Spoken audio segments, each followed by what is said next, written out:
Και ελάτε τώρα να ασχοληθούμε με κάτι που αφορά όλους εμάς ως καταναλωτές, αλλά και εκείνους που μπορεί από εσάς που μας βλέπετε αυτήν την ώρα να είστε παραγωγοί, να έχετε ενθουσιαστεί με αυτήν την κινητικότητα που γίνεται στα κινήματα χωρίς μεσάζοντες.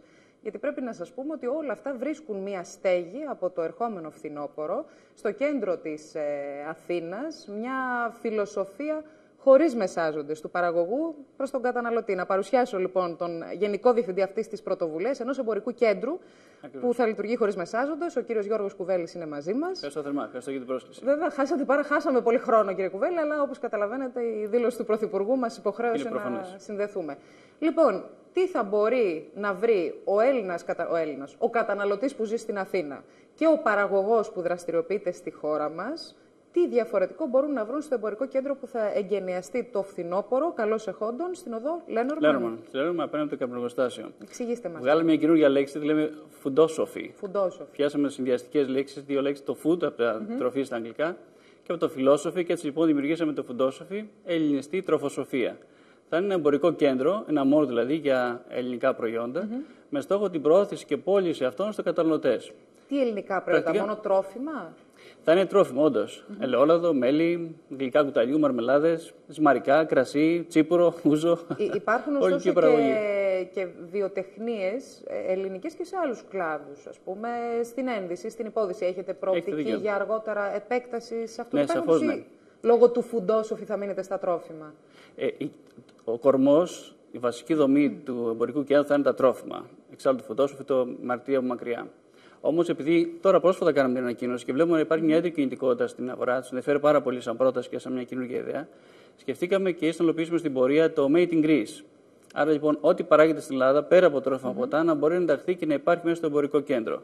Αυτή τη στιγμή όμως, αυτό που δρομολογούμε και αυτό που ετοιμάζουμε, το φουντόσοφι, μιλάμε για τρόφιμα, λοιπόν, ποτά, αναψυκτικά και παιχτικά, ό,τι έχει να κάνει με ελληνική διατροφή. Με στόχο λοιπόν ο καταναλωτής να έρχεται εκεί και να ενημερώνεται, να παίρνει προϊόντα από την ηγείται ελληνική, καθαρά ελληνικά προϊόντα. Εγώ τώρα έχω μια πρακτική απορία. Αυτό το εμπορικό κέντρο που θα λειτουργεί σε λίγους μήνες, με ποιον τρόπο θα λειτουργεί χωρίς μεσάζοντες, από τη στιγμή που από τη φύση του ένα εμπορικό κέντρο δίνει μια επαγγελματική εστία, δίνει ένα ράφι, δίνει ένα σημείο στον παραγωγό, αλλά προφανώς και το εμπορικό κέντρο και εσείς κάπως πρέπει να ζήσετε. Αυτή η επένδυση πρέπει να είναι βιώσιμη. Προφανώς. Πώς αποφεύγουμε τους μεσάζοντες, για εξηγήστε μου. Ο μεσάζοντας θα ήταν, εμείς θα είμαστε ένα τρίτο χέρι. Υπάρχει ο παραγωγός, υπάρχει ο χοντρέμπορος και το τελικός καταναλωτής στο κανάλι διανομής που είναι τα σούπερ μάρκετ, γενικά τα καταστήματα ή σε αυτό που ετοιμάζουμε εμείς, είναι το τρίτος μέρος στο παιχνίδι.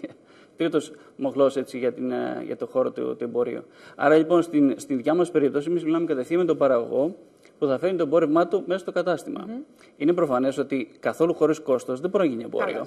Άρα λοιπόν θα υπάρχει ένα κόστος προφανές αυτό. Τι το διαφορετικό γίνεται? Νομίζω μας το είπατε πολύ καλά, ότι από τα 3 σκαλοπάτια χάνουμε το μεσαίο και έρχεται ο παραγωγός. Έτσι ακριβώς.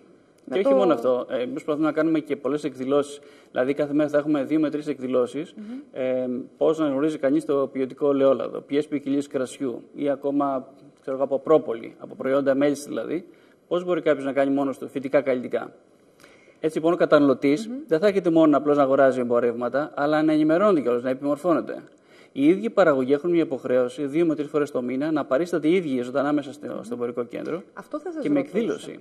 Εκεί το κέντρο αυτό θα λειτουργεί με καταστήματα ή με ένα τεράστιο σούπερ μάρκετ, ας το πούμε, που θα έχει μόνο τα προϊόντα αυτά? Θα είναι με καταστήματα. Κάθε εταιρεία θα έχει δικό του ξεχωριστό χώρο. Και μάλιστα θα είναι δομημένο έτσι ώστε να υπάρχει και στην πλάτη πίσω, στο χώρο που θα διατεθεί, να υπάρχει και χρώμα από την περιοχή. Δηλαδή, αν υποθέσουμε κάποιο είναι από τη Μυτιλήνη, να έχει προϊόντα, φωτογραφίες και εικόνα από τη Μυτιλήνη. Άλλο από την Κρήτη, άλλο από το Ιόνιο και ούτω καθεξής. Να σας ρωτήσω, έχω πολλές απορίες γιατί είναι πρωτόγνωρο αυτό που κάνετε και έχει ιδιαίτερο ενδιαφέρον. Ο κόσμος έχει ανταποκριθεί πάρα πολύ καλά σε όλες αυτές τις πρωτοβουλίες για την απάλυψη των μεσαζόντων κάθε είδους. Θέλω όμως να σας ρωτήσω αν ένας ανεξάρτητος παραγωγός μπορεί να βρει σπίτι για τα προϊόντα του. Ένας παραγωγός που προφανώς δεν μπορεί μόνος του να διατηρεί ένα κατάστημα μέσα σε αυτό το κέντρο, θα έχει χώρο για τα δικά του προϊόντα μέσα σε κάποιο άλλο πολυσυλλεκτικό ενδεχομένως κατάστημα? Σαφώς μπορεί να υπάρχει αυτή η δυνατότητα. Πάντως και να πούμε πώς συνέβη όλη η ιστορία και πώς καταλήξαμε τελικά στο φουντόσοφι. Παρακινηθήκαμε από το κίνημα της πατάτας, που ήταν γνωστό περίοδο για ένα χρόνο πίσω. Απλώς παρατηρήσαμε τότε ότι όπως εξελισσόταν, ήταν μάλλον σε ασταθές ωράριο, σε ένα χώρο, συνήθως σε ένα γήπεδο, σε κάποια στροφή δρόμου.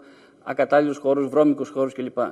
Σκεφτήκαμε λοιπόν να εντάξουμε σε ένα αξιοπρεπέστατο χώρο, 3.000 μέτρα, πολύ μεγάλο χώρο, άνετο, εύκολα προσβάσιμο, θα λειτουργεί ώρες καταστημάτων, όλους τους παραγωγούς. Στόχος λοιπόν είναι να δομήσουμε ένα χώρο που είναι αξιοπρεπές για την ελληνική παραγωγή, ώστε να δεικνύει το ελληνικό προϊόν σε μια πολύ καλή εικόνα, μια πάρα πολύ καλή εικόνα. Το κόστος είναι... Αυτό είναι λοιπόν η πρωταρχική αξία και όχι το να διώξουμε μεσάδες, γιατί εντός εισαγωγικών μεσάδες επιτελούν και αυτοί ένα ρόλο.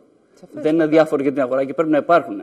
Υπάρχει ένας γνωστός παραγωγός από τα Καλάβρητα, έχει 400 τόνους λευκό σταφύλι. Αυτοί οι 300 τόνοι δεν είναι εύκολο να πουληθούν. Πρέπει να κάποιου μεσάδε στη μέση να το μεταθέσει. Δεν αντιλέγει κανείς. Άρα λοιπόν, αυτό. Ο στόχος μας δεν είναι να πούμε ότι ξέρει κάτι, διώχνουμε στην άκρη του μεσάδε. Απλώς λέμε ότι κάνουμε ένα αξιοπρεπέστατο χώρο. Όπου θα υπάρχει το προϊόν από τον παραγωγό κατευθείαν στον καταναλωτή. Σε μια πάρα πολύ καλή τιμή και εξαιρετικά υψηλό επίπεδο ποιότητας προϊόντος. Ανταπόκριση έχετε βρει από συνεταιρισμούς, από. Αν σκεφτείτε, 31 του μηνός, 31 Μάρτη, κάνουν επίσημη ανακοίνωση στο κεντρικό ξενοδοχείο στην Αθήνα. Πέρασε ουσιαστικά 15-17 μέρες πόσο πέρασαν από τότε. Μέσα στις 17 μέρες λοιπόν έχουμε ήδη ανταπόκριση από πάρα πολλούς φορείς, από πάρα πολλές μονομένες επιχειρήσεις. Έχουν κλείσει ήδη τα πρώτα 10 περίπτερα, γιατί συνολικά θα είναι γύρω στα 60 περίπου, 70 κάπου εκεί θα είναι ο αριθμός. Άρα λοιπόν προχωράει ιδιαίτερα δυναμικά και πραγματικά έχει μια ιδιαίτερη ανταπόκριση από την αγορά. Λοιπόν, εγώ θέλω να δεσμευτείτε ότι λίγο πριν τα εγγένεια και όταν θα το έχετε γεμίσει με υπέροχα ελληνικά προϊόντα, θα μας καλέσετε να κάνουμε και ένα πολύ ωραίο γύρισμα. Μακάρι να είχαμε λίγο χρόνο παραπάνω. Δυστυχώς μας έβγαλε εκτός προγράμματος η δήλωση του Πρωθυπουργού. Ευχαριστώ. Καλή επιτυχία στο Φουντόσοφι, κύριε Πάντως, Κουβέλη. όλες οι πληροφορίες, αν κάποιος επιθυμεί, είναι στο www.fundosophy.gr. Το έχουμε γράψει, το γράψαμε και νωρίτερα στις οθόνες μας. Και με χαρά να δούμε να γίνεται αυτό στην καρδιά της Αθήνας, στη Λένορμαν, απέναντι από το καπνοστάσιο. Θα υπάρχουν και ενημερώσεις πάρα πολλές, θα στείλουν και δελτία τύπου και βιώσεις. Ό,τι έχει να κάνει με αυτό το κομμάτι. Να είστε καλά, σας ευχαριστώ πολύ. Και εγώ θερμά για τον χρόνο. Φουντόσοφι, λοιπόν, κυρίες και κύριοι, ένα ξεχωριστό εμπορικό κέντρο στην καρδιά της Αθήνας από το ερχόμενο φθινόπωρο.